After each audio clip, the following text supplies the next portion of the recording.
Over the past 20 years, I've followed a candida diet off and on because I struggle with my sugar levels and I get lots of symptoms and problems when I eat too much sugar.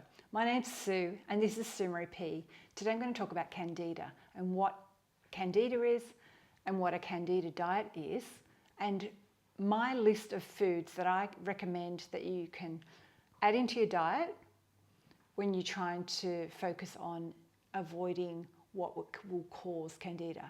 I'll focus on what you can eat, but not what you can't eat. I still have a little bit of coffee, a little bit of chocolate, but this is my go-to list. So I've got my computer here with my list. So I spoke to my sister and it made me think, she's struggling with losing weight, and I said maybe, and she was having symptoms which I suspect is candida because it happens to me as well. And where you're just craving sugar all the time and your body starts showing you signs where you could be itchy. I get an itchy scalp and I get itchy on my body when I eat too much sugar. And she said that she was having the same problem. And I said, maybe it's sugar and maybe you need to cut back on sugar because it's in wine, it's in lots of alcohol, it's in lots of condiments that you could eat. And there's little tips and tricks that I've learned along the way, because I've gone on it strictly. Once I went on it for 3 months, another time I did 2 weeks. Just before Christmas, you might have noticed that I didn't share a lot of sweet treats. That was because I was trying to avoid sugar to cope with some of the symptoms that I had. And I went on it kind of 80% for about a week, and it worked fine, and now I'm better. So my go-to fruits that I eat when I'm on a candida diet, things like lemons and limes are great, and berries. I love berries, and I always have frozen berries in the freezer. My favorites are raspberries and blueberries. If they're in season, I'll buy them fresh, but it's winter here and they're not in season. So if you're somewhere where it's nice and warm and you can get fresh strawberries, eat strawberries.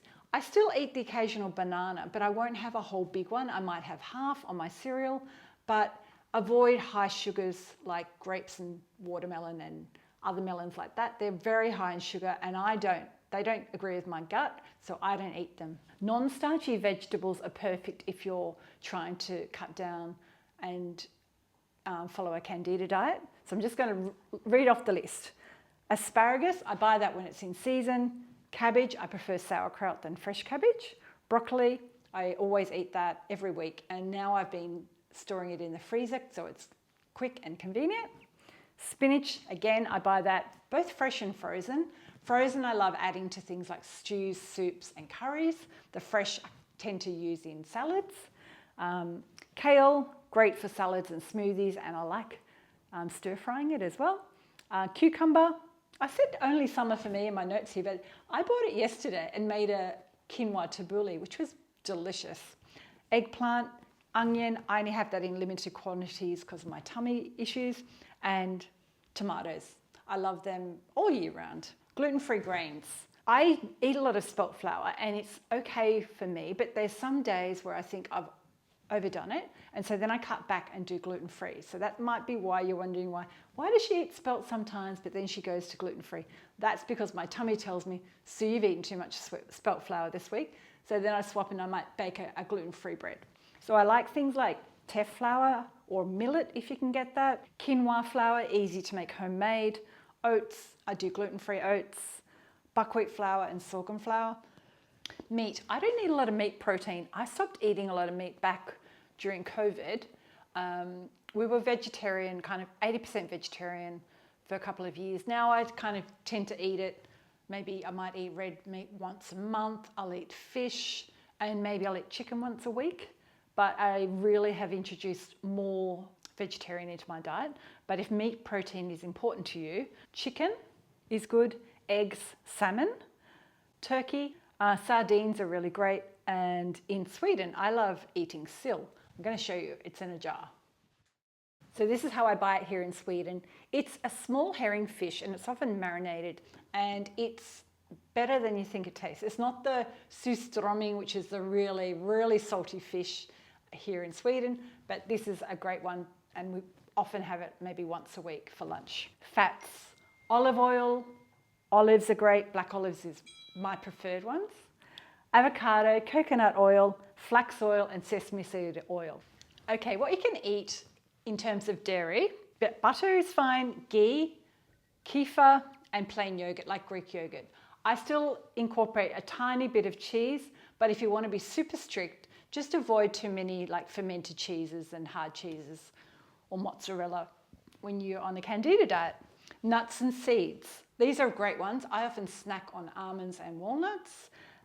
So almonds, sunflower seeds, coconut, flax seeds, sesame seeds, pumpkin seeds, and walnuts. They're all my favorite go-to. And if you want a copy of this list, I'm going to put a link below for the PDF that you can print out or you can store on your computer. Teas and hot drinks. So I love drinking hot drinks. I drink tea every day, and green tea is something that I've drunk for, I'm getting old now, maybe over 30 years. And so I'll drink about 3 cups of green tea a day. I still like drinking coffee, and it's really hard for me to stop drinking coffee. I love drinking black espressos. I will maybe only have 1 or 2 a day instead of 3. But you've got to do what feels right for you. Cranberry tea is really good. Hibiscus tea, if you can buy that where you are. I like drinking rooibos tea as well. And coconut milk is good if you want to swap out and not have cow's milk. And that's about all I've got on my list. So I hope you've liked my what you can eat on a candida diet. I had to find all my notes because I was trying to follow it just before Christmas, and it did make a difference. My symptoms went away and I started feeling better, and it just is a really good go-to guide. If you're like me and you suffer with problems with eating too much sugar, or you've got tummy problems, or your body just starts having signs of, oh no, what have I done? I've got too much sugar in my diet. Find the list below, print it off, or save it to your computer. I hope this has helped. Thanks for watching. Hey Dor from Sweden, and I'll see you next time. Bye.